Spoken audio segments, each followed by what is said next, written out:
The latest developments. Sonia.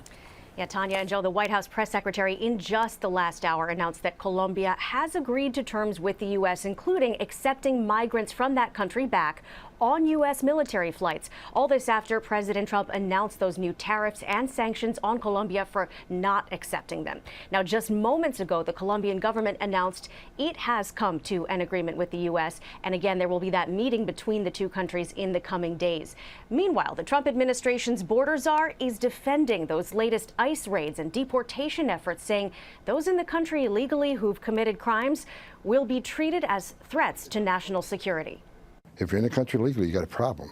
And that's why I'm hoping those who are in the country illegally who have not been ordered removed by the federal judge should leave. Tonight, as ICE carries out a sweeping operation in Chicago, it's making arrests to add to the more than 1,200 this weekend of undocumented suspects in various crimes around the country. Homeland Security has been getting help from the Department of Defense, with 1,500 additional troops headed to the U.S. border and using massive C-17 military cargo planes to transport migrants to their home countries. DOD's helped administrations before, but not at this level. So it's a force multiplier, and it's sending a strong signal to the world. Our border's closed. But those military flights have sparked an international dispute with Colombia. President Gustavo Petro's refusal to allow 2 of those flights to land has been met with a retaliatory blitz of tariffs and sanctions from President Trump.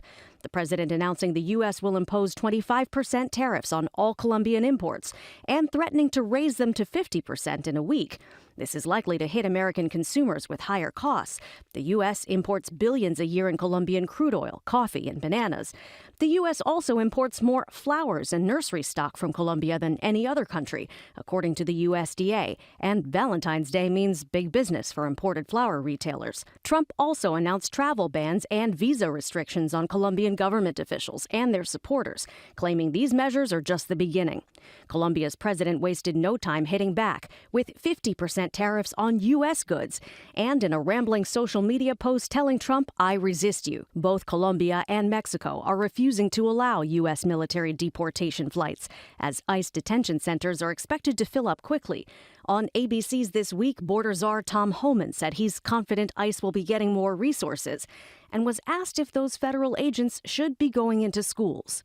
ICE officers should have discretion to decide if a national security threat or a public safety threat in one of these facilities, then there should be an option for them to make the arrest. But someday you could go into those schools and grab people who are just in the country illegally. On a case-by-case basis, depending who they are, what the circumstances are.